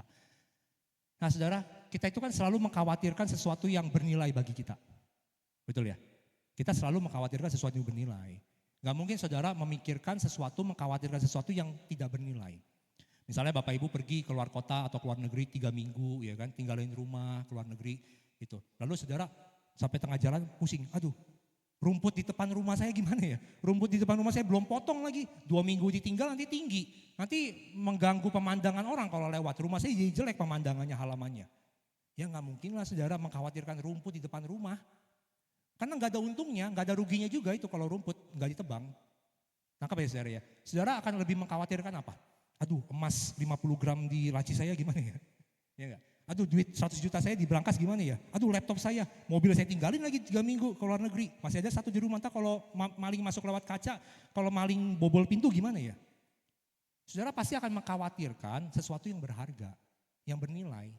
Dan saudara tidak mungkin mengkhawatirkan sesuatu yang tidak bernilai. Saudara akan mengkhawatirkan anak. Ya, kalau anak saudara nggak pulang-pulang misalnya 1 hari, saudara pasti khawatir ya kan. Masa depan, karena bernilai, makanya kita khawatirkan. Dan Tuhan menawarkan solusi saudara, Tuhan memberikan solusi. Yaitu apa? Karena kita selalu mengkhawatirkan sesuatu yang bernilai, kenapa tidak memindahkan nilai kita kepada kerajaan Allah dan kebenarannya? Jadi Tuhan bilang seperti ini, Tuhan mengajar kita untuk memindahkan fokus kita dari kebutuhan sehari-hari yang kita khawatirkan kepada kerajaan Allah dan kebenarannya. Kerajaan Allah berbicara mengenai pemerintahan Allah di dunia.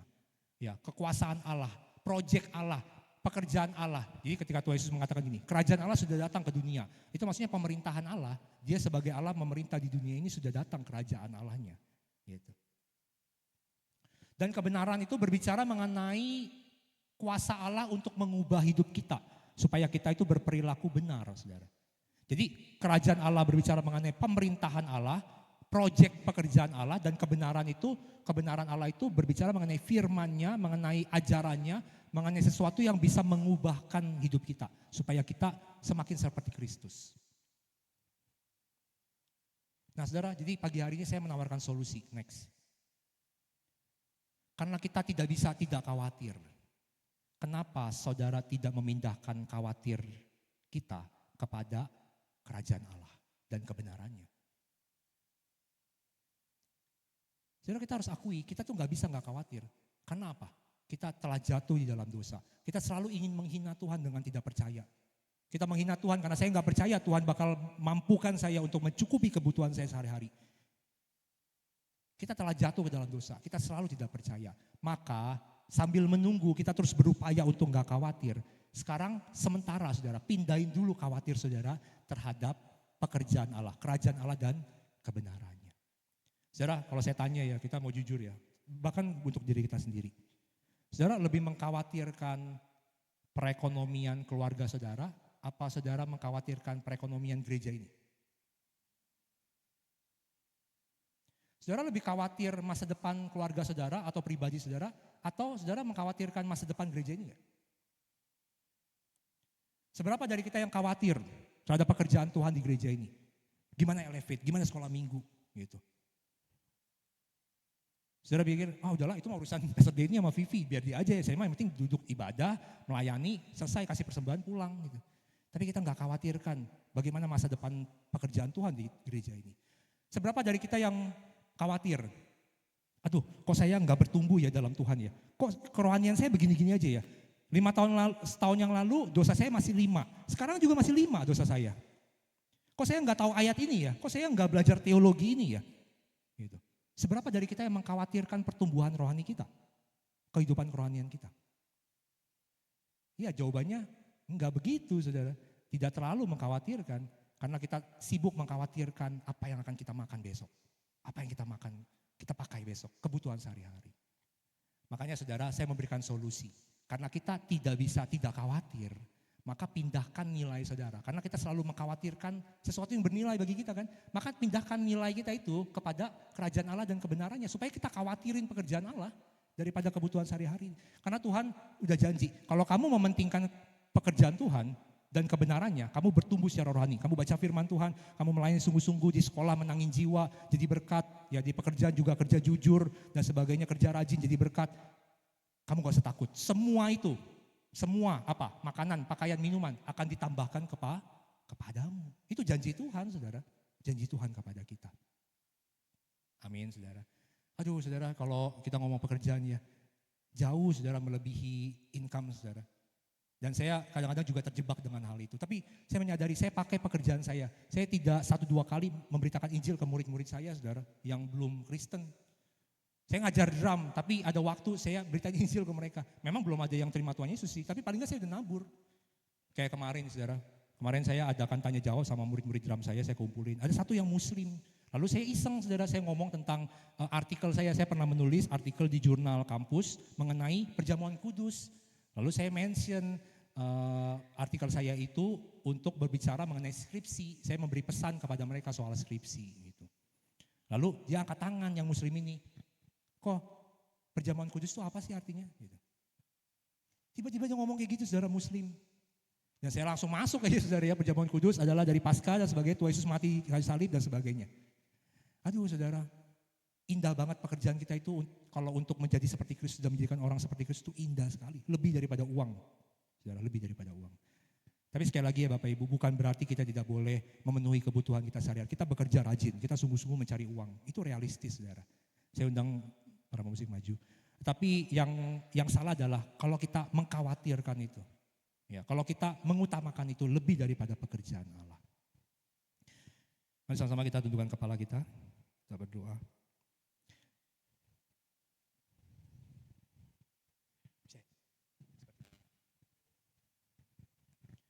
Tuhan, kami bersyukur untuk pagi hari ini kami boleh dengar sebagian dari isi hati-Mu. Kami minta ampun ya Tuhan kalau selama ini hamba-Mu dan mungkin sebagian dari kami lebih mengkhawatirkan hidup kami, masa depan kami. Kami menghina Tuhan karena kami gak percaya, kami gak bersyukur. Karena kami tidak yakin akan pekerjaan Tuhan dalam hidup kami. Tuhan, biar mulai pagi hari ini kami mau sedikit demi sedikit berjanji sama Tuhan, memindahkan nilai kami, memindahkan fokus kami kepada pekerjaan Tuhan. Tolong kami ya Tuhan, tolong kami supaya kami makin serupa dengan Kristus. Kami boleh semakin mencintai Tuhan dan pekerjaan Tuhan. Kami ingin bertumbuh secara rohani lebih daripada kebutuhan sehari-hari ya Tuhan. Dan kami percaya Tuhan yang akan memberkati kehidupan kami semua. Terima kasih ya Tuhan, terima kasih. Saudara, kita akan sama-sama berikan persembahan. Saya undang para pelayan Tuhan.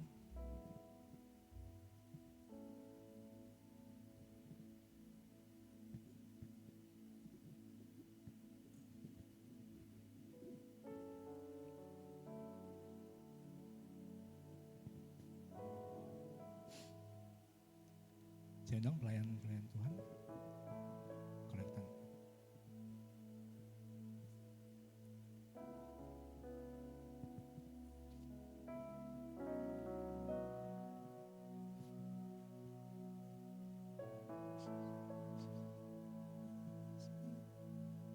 Mari kita berdoa. Tuhan, kami sebenarnya memberikan persembahan. Persembahan ini juga sebagai bukti kami untuk kami berkontribusi mementingkan pekerjaan Tuhan di tempat ini. Supaya persembahan ini boleh dipakai untuk rencana Tuhan, pekerjaan Tuhan sehari-hari di dalam gereja ini. Memberkati setiap tangan-tangan yang memberi Tuhan. Kau akan mencukupkan segala kebutuhan kami. Kau yang akan memberkati kami dengan banyak kelimpahan, sukacita, damai, sejahtera. Supaya kami terus mengerjakan pekerjaan Tuhan di tempat ini maupun di luar hidup kami, di luar gereja ini ya Tuhan. Terima kasih ya Tuhan. Biar segala pujian hanya bagi nama Tuhan saja. Dalam nama Yesus kami berdoa dan mengucap syukur. Yang siap memberi sama-sama katakan amin. Bapa, besar sungguh kasih setiamu, nyata sungguh perlindunganmu, tak satu kuasa mampu pisahkan aku dari kasih-Mu. Bapa,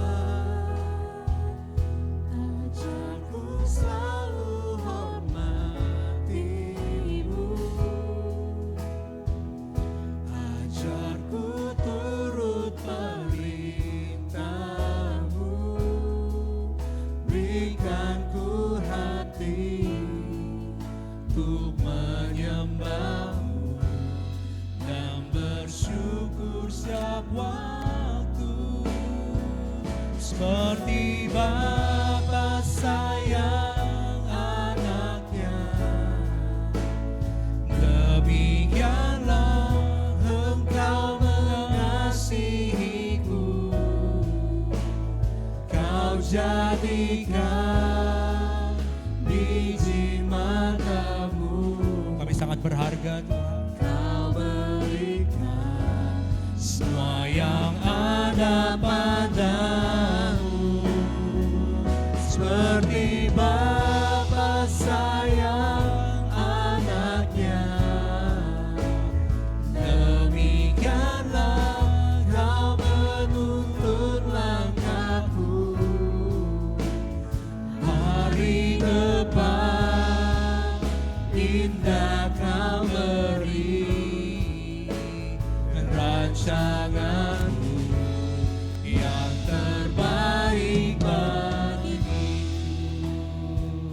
dari awal lebih sungguh lagi. Bapa, besar sungguh setiamu Tuhan. Bapa, besar sungguh kasih setiamu, nyata sungguh perlindunganmu, tak satu kuasa mampu pisahkan aku dari kasih-Mu. Bapa, ajarku selalu hormati-Mu, ajarku turut perintah-Mu, berikan ku hati untuk menyembah-Mu dan bersyukur setiap waktu seperti saya undang saudara mari sama-sama bangkit berdiri. Anaknya, demikianlah Engkau mengasihiku, Engkau jadikan biji matamu, Engkau berikan semua yang ada padamu, seperti Bapa sayang anaknya, demikianlah Kau menuntun langkahku. Yes Tuhan, hari depan Kau yang pegang. Hari depan indah Kau beri, rancangan-Mu yang terbaik bagiku, rancangan-Mu yang terbaik bagiku ya Tuhan, rancangan-Mu yang terbaik bagiku. Beri kemuliaan buat Tuhan. Haleluya. Kau Allah yang menyediakan, Kau Allah yang mencukupkan segala sesuatunya ya Tuhan. Sekalipun kami di tengah kesulitan yang ada, kami percaya Allah bukan Allah yang akan meninggalkan kami. Engkau adalah Allah yang akan selalu beserta kami, karena Engkau Bapa kami yang akan memelihara kami secara sempurna. Bahkan anak-Mu saja Engkau berikan buat kami untuk menebus dosa kami, supaya kami boleh beroleh keselamatan dan kami boleh memperoleh hidup yang kekal Tuhan. Apalagi kebutuhan sehari-hari kami Tuhan. Terima kasih buat segala berkat-Mu yang berlimpah buat setiap kami ya Tuhan. Mari saudara sama-sama kita katakan kita akan terima berkat daripada Tuhan. Tuhan berkati engkau dan melindungi engkau. Tuhan menyindari engkau dengan wajah-Nya dan memberi engkau kasih karunia. Tuhan menghadapkan wajah-Nya kepadamu dan memberi engkau damai sejahtera. Apa yang tidak pernah dilihat oleh mata, didengar telinga, timbul dalam hati, semua disediakan bagi orang-orang yang mengasihi Dia. Sebagai tanda yang dapat dipercaya, engkau akan membiarkan hidup ayahku, ibuku, sanak saudaraku laki-laki, sanak saudaraku perempuan, suamiku, istriku, dan semua orang yang bersama-sama dengan aku. Tuhan yang di hadapannya aku hidup akan mengirim malaikat-Nya menyertai kamu dan membuat perjalananmu berhasil. Dan berbahagialah mereka yang telah menjadi percaya, sebab apa yang dikatakan kepadanya akan terlaksana. Di dalam nama Tuhan Yesus Kristus, semua yang telah menerima berkat daripada Tuhan sama-sama katakan amin. Mari sama-sama kita ucapkan salam kita, saudara. Tuhan memberkati, Tuhan menyertai, Tuhan memberkati, Tuhan menyertai. Kita akan mendengarkan pengumuman.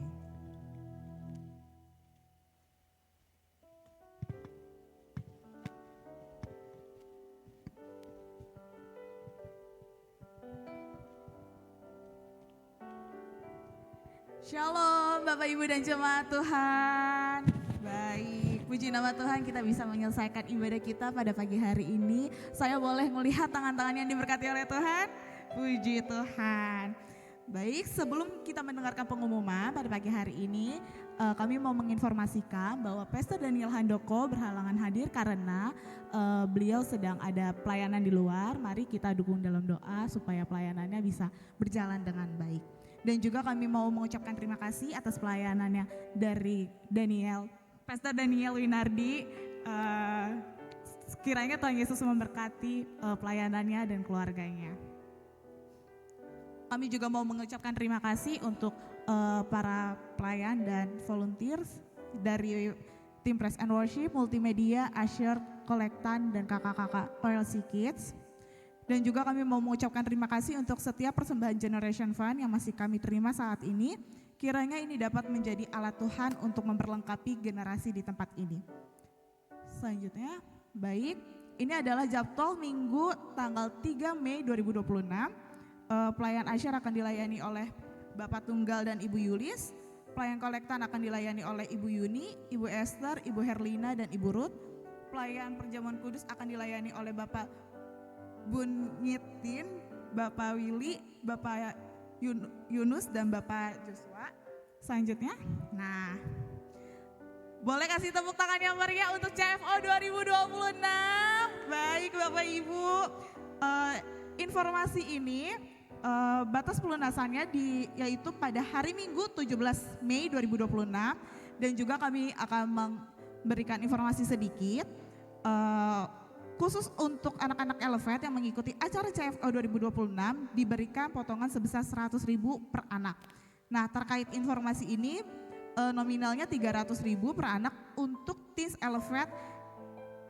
Teens Elevate adalah harga yang diasumsi dengan satu kamar yang isinya adalah 4 orang. Bila mana pilihan kamarnya bukan isi 4 orang, maka akan tetap menggunakan skema potongan sebesar Rp100.000 per anak. Sesuai dengan tipe kamar yang dipilih, dan untuk informasinya lebih lanjut boleh ditanyakan kepada tim panitia di belakang. Selanjutnya, baik, pada hari Kamis tanggal 14 Mei 2026 ibadah kenaikan Tuhan Yesus ditiadakan karena kami akan menggabungkan dengan di CFO 2026. Selanjutnya, baik, boleh sekali lagi dong tepuk tangan untuk Youth Fellowship Day. Nah, baik Bapak Ibu, kami anak-anak youth yang Elevate-nya akan berangkat di hari Jumat ini pada tanggal 1 sampai 2 Mei 2026. Anak-anak akan berangkat ke Villa Ara Hills Puncak.